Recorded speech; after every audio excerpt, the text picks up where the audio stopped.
Regarde la Skoda Fabia R5 glisser sur la terre et l'asphalte portugais.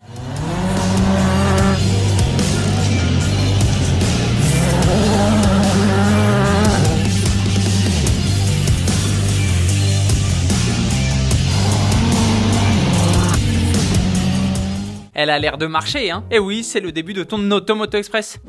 Voici la will.i AMG. Tu ne le sais peut-être pas, mais le rappeur will.i.am est un passionné d'automobile. L'un de ses rêves était de concevoir une voiture. Pour y parvenir, il s'est associé à Mercedes et sa branche sportive AMG. Et le résultat est, comment dire, très particulier. C'est une façon aimable de dire qu'elle est assez moche. En même temps, c'est un mélange de plusieurs voitures. Le Classe G pour la face avant, le très long capot de la SLS Gullwing et l'arrière de la AMG GT 4 portes. Bon, on peut se consoler en se disant que ce modèle unique sera vendu aux enchères au profit des étudiants issus de milieux défavorisés. C'est le sujet de la question du jour. Comment trouves-tu cette voiture? Si tu aimes, s'il te plaît, dis-moi pourquoi. J'attends ta réponse dans les commentaires.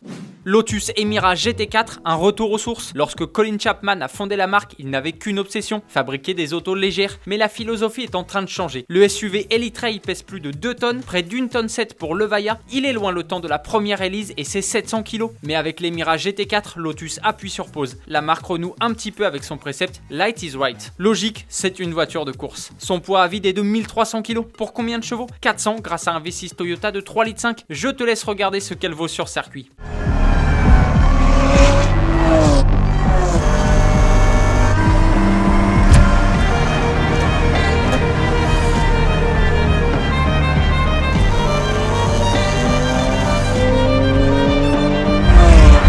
Le plus cool des Jimny, si tu habites dans une région montagneuse et que tu ne sais pas quoi acheter, j'ai trouvé un véhicule génial, le Suzuki Jimny. Je sais ce que tu vas me dire, c'est trop petit, pas assez puissant et puis il n'est commercialisé en France qu'en version 2 places. Mais celui que je te propose vaut vraiment le détour. Master Forest lui a enlevé les roues pour lui offrir des chenilles. Il est prêt à affronter n'importe quelle tempête de neige. Et puis il a une sacrée gueule comme ça.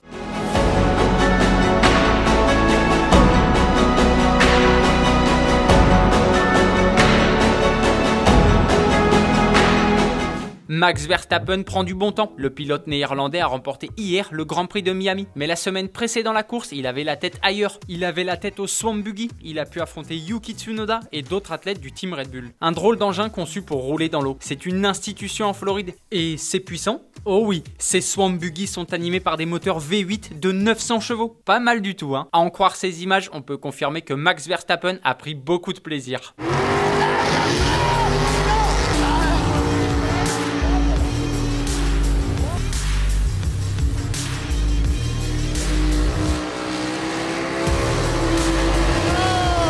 Avant de refermer ce numéro, on va revenir sur la question de jeudi. Je vous demandais votre avis sur la Ferrari SP48 Unica. Vous avez été très nombreux à répondre, hein. C'est vraiment sympa de votre part. Parmi tous les commentaires, il y a un com qui a retenu notre attention. C'est le tien, Cédric. J'ai l'impression qu'on a le même banquier. Il est vraiment pas généreux. Allez, on se quitte là-dessus. Automoto Express, c'est terminé pour aujourd'hui. À demain. Allez, ciao!